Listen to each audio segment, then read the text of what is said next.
छोटा है नारायण। अब अजामिल बाजार जाता तो बेटा नारायण चलो बाजार चलते हैं, बेटा नारायण चलो मेला घूमने चलते हैं, बेटा नारायण चलो भोजन करते हैं, रात बहुत हो गई बेटा नारायण चलो शयन करते हैं। सुबह से शाम तक, जागने से लेकर सोने तक निरंतर नारायण के नाम का उच्चारण अजामिल करने लगा। एक दिन यम के दूत अजामिल को लेने के लिए आए और जैसे ही यम के दूतों को देखा तो दूरे क्रीडन का शब्दम पुत्रम नारायणावहम प्लावितेन सुरेणुचे राजुहाव कुलेन्द्रिया। दूरे क्रीडन का शब्दम, दूर खेल रहा था अजामिल का पुत्र नारायण और मैं हूं भगवान नारायण तो आप हैं। पहले नारायण वो था कि हम थे, बाद में हम रहेंगे कि वो रहेगा, अभी हम हैं कि वो है। तो पार्षदों ने कहा भगवान पहले तो आप ही थे, बाद में भी आप ही रहेंगे और वर्तमान में भी आप ही हैं। तो कहा कि ज्यादा बुद्धि मत लगाओ, वो मुझे ही बुला रहा है और जाओ उसे ले आओ। भगवान के पार्षद गए, यम के दूतों के साथ झगड़ा करते हैं, यम दूतों को वहां से भगा दिया और अजामिल को विमान में बैठाकर वैकुंठ ले जाते हैं। सुखदेव जी कहते हैं राजन सकन मनः कृष्ण पदारविंदो। जिस अजामिल ने जीवन भर पाप किया, केवल अंत समय अपने पुत्र का नाम लेने से वो मुक्त हो गया। तो हम तो भगवान को भगवान मानकर यदि भजेंगे तो क्या हमारे पाप नष्ट नहीं होंगे? हैं? भगवान को भगवान ही जानकर यदि हम भगवत भजन करेंगे तो क्या हम मुक्त नहीं होंगे? बिल्कुल होंगे।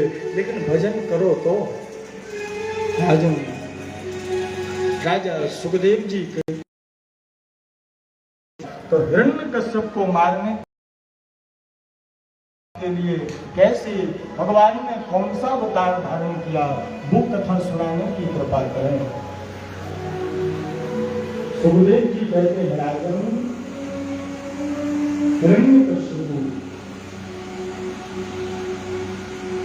इसका छोटा भाई था हिरण्याक्ष और भगवान नारायण ने हिरण्याक्ष का वध कर दिया, इसलिए हिरण्यकश्यप ने नारायण को अपना शत्रु मान लिया था और इसने संकल्प किया था कि अपने भाई की मृत्यु का बदला मैं नारायण से लेकर रहूंगा।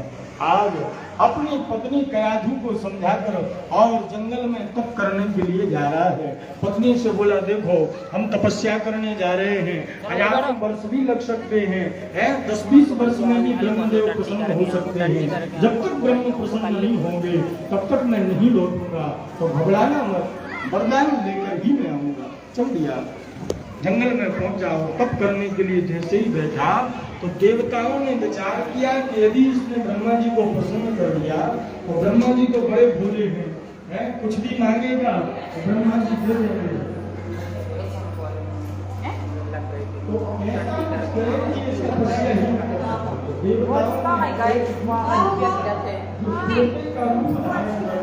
जहाँ ये हिरण्यकश्यप बैठा था वहाँ पर तोता पहुंचा और वहाँ पहुंचकर भगवान के नाम का संकीर्तन करने लगा।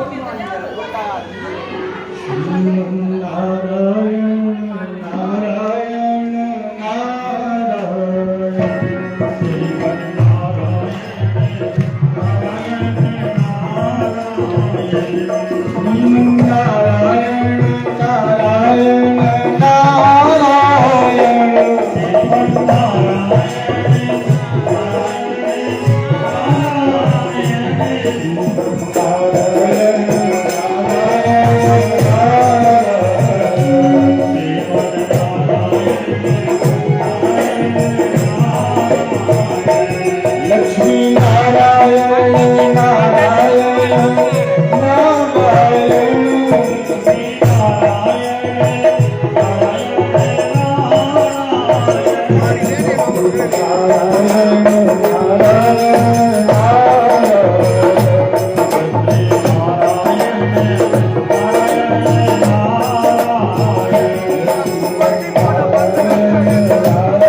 तोता जब नारायण के नाम का संकीर्तन करने लगा तो हिरण्यकश्यप को आया क्रोध, ये तो अपशगुन हो रहा है, ये तो मैं गलत जगह पर आ गया। वहां से उठा, दूसरी जगह जाकर बैठा और आसन लगा के ब्रह्म देवाय नमः है मंत्र का जाप करने लगा। तोता उड़ता उड़ता हुआ वहां पहुंच गया और वहां पहुंचकर फिर उसने नारायण नाम के संकीर्तन को आरंभ कर दिया। कई बार हिरण्यकश्यप ने स्थान परिवर्तन किए, लेकिन बार बार वो तोता बहुत वहां पहुंच जाता। वो लौट कर घर आ गया और घर के द्वार पर जैसे ही आया तो उसकी पत्नी ने आश्चर्यचकित होकर पूछा, ब्रह्मदेव प्रसन्न हो गए क्या? है स्वामी, आपने तो कहा था कि हजारों वर्ष लग सकते हैं, अभी तो 1 घंटा नहीं हुआ और आप लौट कर आ गए, इतने जल्दी ब्रह्मा जी खुश हो गए क्या? अरे नहीं देवी, जहाँ मैं भजन करने गया न जाने कहाँ से दुष्ट तोता आ गया और मेरे सामने बार बार मेरे शत्रु का नाम उच्चारण कर रहा था। क्या बोल रहा था स्वामी बताए ना? अरे देवी, वो नारायण नारायण नारायण नाम का उच्चारण कर रहा था। कया प्रसन्न हो गई, किसी बहाने से ही मेरे पति के मुख से भगवान का नाम उच्चारण तो हुआ है। अंदर गया, बड़े सुंदर भोजन बनाए और हिरण्यकश्यप भोजन कर रहा है और कयादू पूछ रही है, भगवान वो तोता क्या कह रहा था? अरे देवी बताया ना, वो बार बार नारायण नारायण नारायण नाम का उच्चारण कर रहा था। थोड़ी देर बाद गृह कार्य को करके हिरण्यकश्यप शयन कर रहा है, कयादू जाकर चरण सेवा कर रही है। स्वामी, गृह कार्य करते करते भूल गई, आपने क्या बताया था? जंगल में क्या हुआ? क्रोध में बोला, देवी कितने बार बताए? वो तोता नारायण नारायण नारायण नाम का उच्चारण कर रहा था। कम से कम 108 बार कयाधु ने हिरण्यकश्यप के मुख से नारायण के नाम का उच्चारण करा दिया। पत्नी यदि चाहे तो वो अपने पति को साधु बना दे, पत्नी यदि चाहे तो वो अपने पति को साधु बना दे। पत्नी के हाथ में पति के जीवन की बागडोर है, वो चाहे तो भगवत भक्त बना दे और वो चाहे तो राक्षस बना दे। ये देवियों का कार्य है। देवी चाहे तो घर को स्वर्ग बना दे और देवी चाहे तो घर को नरक बना दे। कयाधु ने 108 बार भगवान नाम उच्चारण कराया। दूसरे दिन हिरण्यकश्यप फिर चला गया तप करने, हजारों वर्षों तक तप किया और यहाँ देवताओं ने हिरण्यकश्यप की पत्नी का हरण कर लिया। क्यों? देवता विचार करते हैं कि कयाधु गर्भवती है और इससे जो बालक जन्म लेगा वो भी दुष्ट होगा, राक्षस होगा, आगे चलकर वो भी हमें परेशान करेगा, तो क्यों ना जन्म लेते ही हम उसे नष्ट कर दें। इसलिए कयाधु का हरण करके देवता जा रहे थे। मार्ग में नारद जी मिल गए और कहा, अरे मूर्खो, ये क्या कर रहे हो? है इस कयाधु के गर्भ में जो बालक पल रहा है वो भगवत भक्त होगा और वो इतना बड़ा भगवत भक्त होगा तो उसकी भक्ति पर प्रसन्न होकर भगवान नारायण है नृसिंह का करेंगे। नारद के समझाने पर देवताओं ने कयाधु को एक आश्रम में छोड़ दिया। यहाँ देवताओं ने कयाधु को एक आश्रम में छोड़ दिया। यहाँ ब्रह्मदेव प्रसन्न होते हैं, मानो क्या चाहिए? राक्षस क्या मांगता है? उसने कहा कि हम काहू के मरे ही न मांगे, हमें वरदान दे दो, हमारी कभी मृत्यु न हो। तो ब्रह्मा जी ने कहा कि ये तो हमारे हाथ में नहीं है, मरना तो तुम्हें पड़ेगा, इसके अलावा कुछ और मांग लो, हम दे सकते हैं। तो उसने बड़ी बुद्धि लगाई और खूब बुद्धि लगाने के बाद फिर उसने मांगा, ठीक है हमें ऐसा वरदान दे दो, हम न नर से मरे हैं न मानव से मरे, हम न घर के अंदर मरे न घर के बाहर मरे, न ऊपर मरे न नीचे मरे, न दिन में मरे न रात में मरे, न अस्त्र से मरे न शस्त्र से मरे और न ही वर्ष के 12 महीनों में हमारी मृत्यु हो। तथास्तु ब्रह्मा जी ने कहा, चले गए।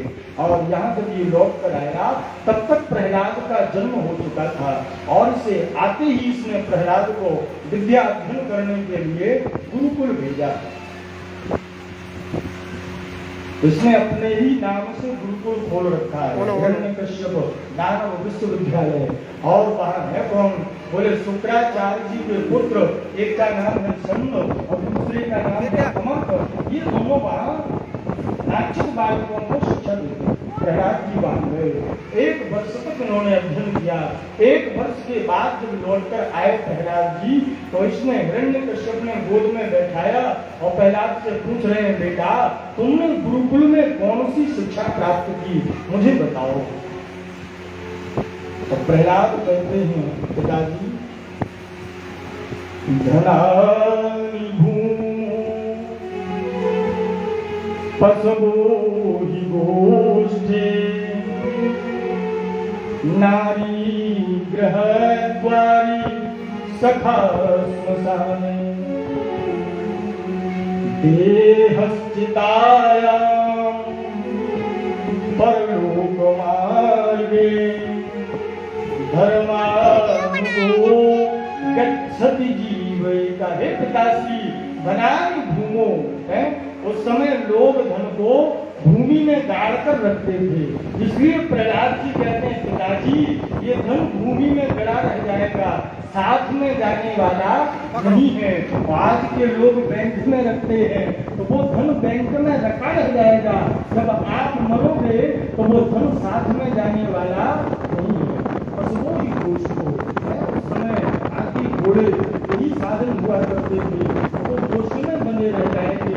आज के जमाने में आपकी जो मर्सरीज कारें हैं वो गैरेज में रखी रह जाएंगी, आपके साथ में जाने वाली नहीं।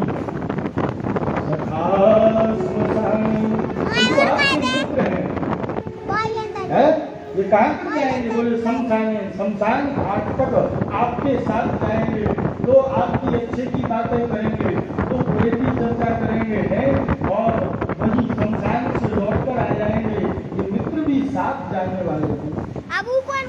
इस पत्नी से आप बहुत प्रेम करते हैं पिताश्री, गृहद्वारे घर की देवली तक वो आपके साथ जाएगी, वहां से आगे जाने वाली वो भी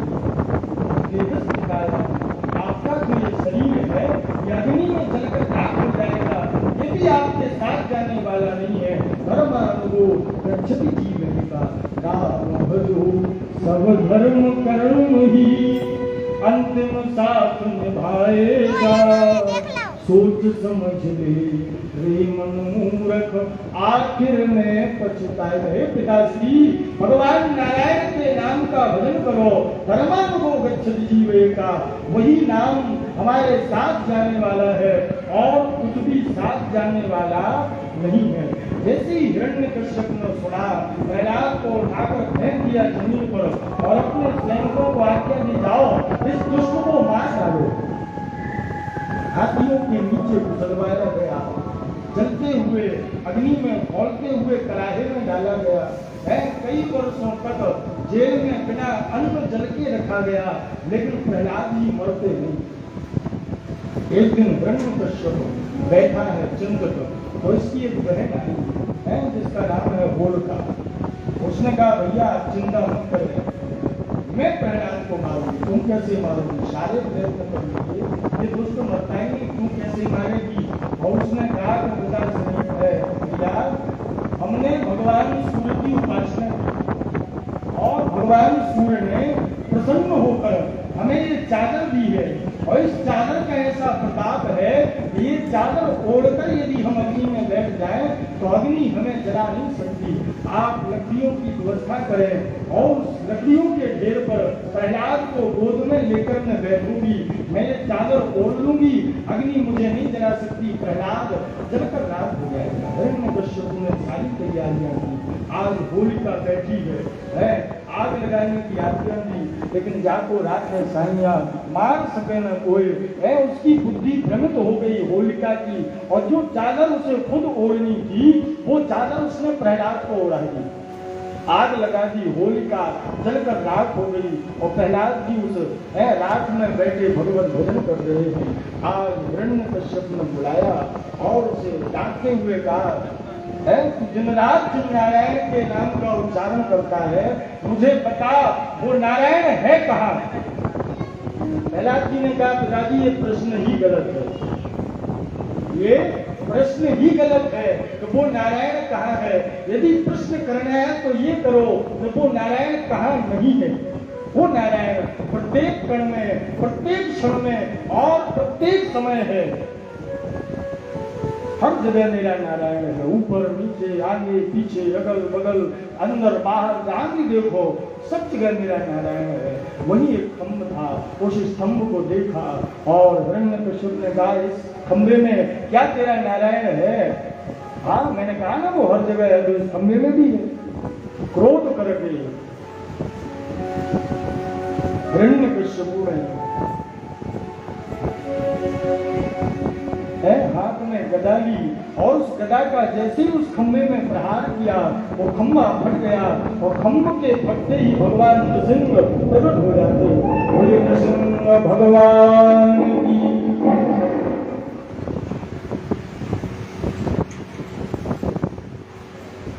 सूर अनेक फिरे कनमागत,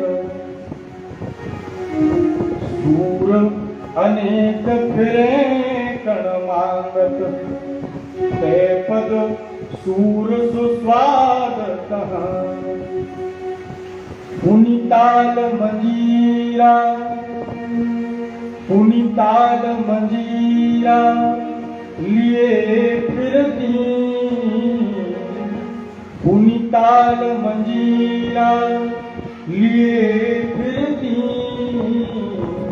मीरा मतवारी सी चाह कहाँ, मीरा मतवारी सी चाह कहाँ। और सिया राम कथा कितनों ने लिखी, पे तुलसी जैसी मर्याद कहाँ, तुलसी जैसी मर्याद कहाँ। और नरसिंह बसे प्रतिखंबन में, नरसिंह बसे प्रतिखंबन में, कारण को प्रहलाद कहाँ, कारण को प्रहलाद कहाँ। आज भी प्रत्येक खंभ में मेरे नृसिंह का वास है, लेकिन उस नृसिंह को प्रकट करने वाला कोई प्रहलाद नहीं है। भगवान नृसिंह जैसे ही प्रकट हुए बड़े क्रोधित हैं, जो अपराध नाश कर रही है। भगवान के प्रति आप अपराध कर दो, भगवान को क्रोध नहीं आता, लेकिन भगवत भक्तों का यदि आप अपराध करते हैं तो भगवान से वो सहन नहीं होता, क्रोधित है भगवान।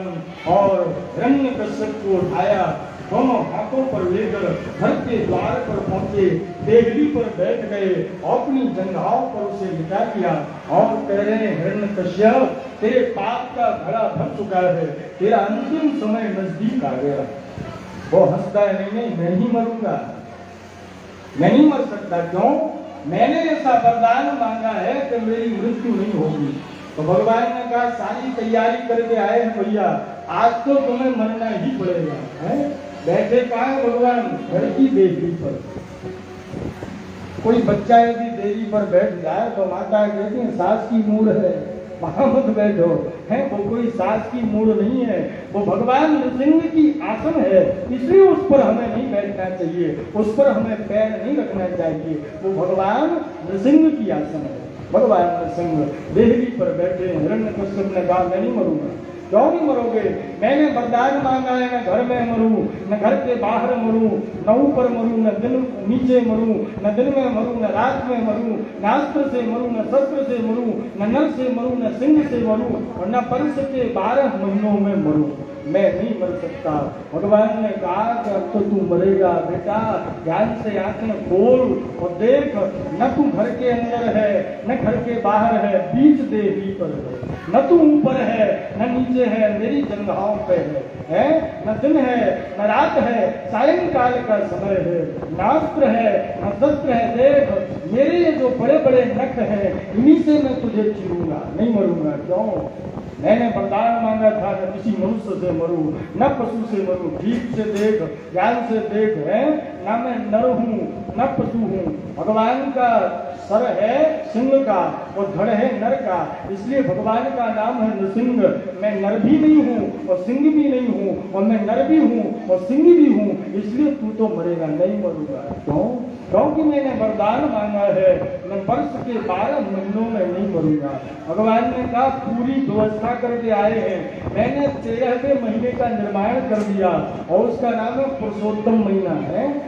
3 साल में एक बार आता है, अब तो मरेगा।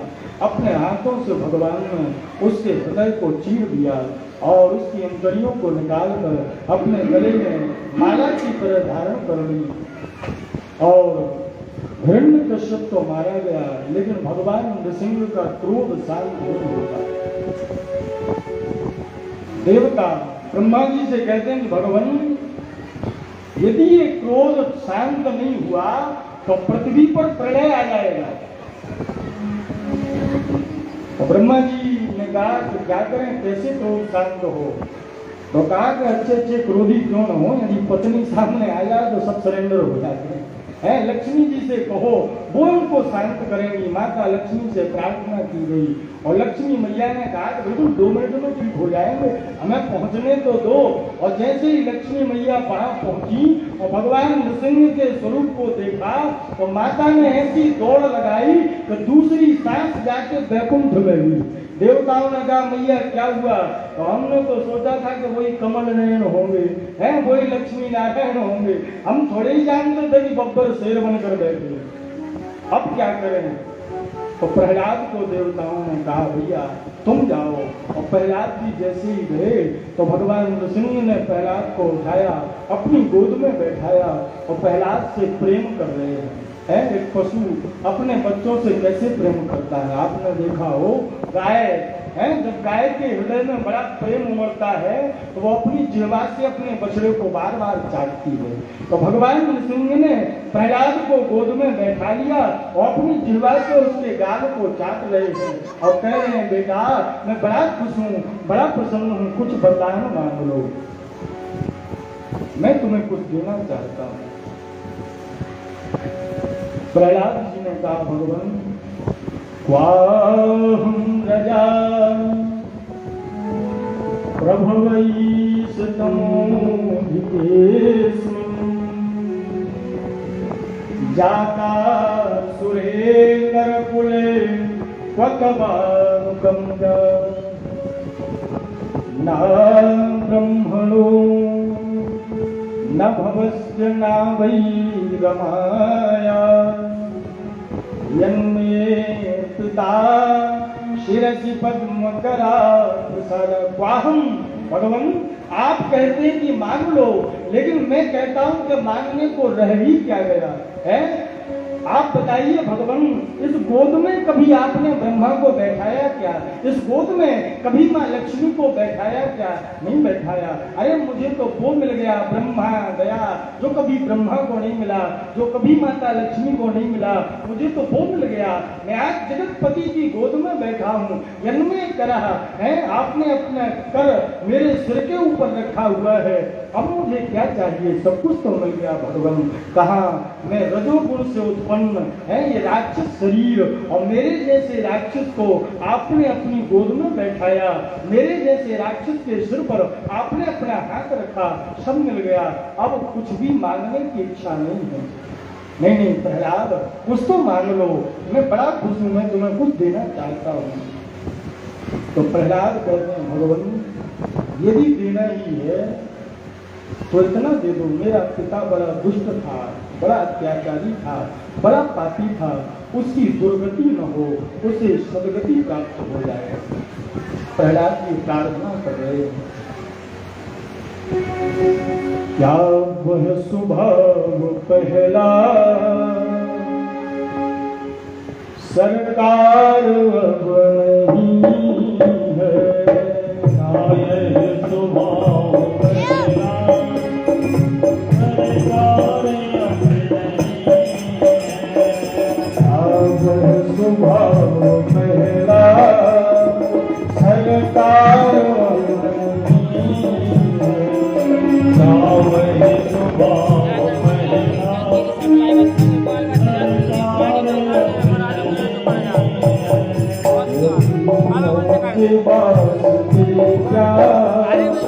क्या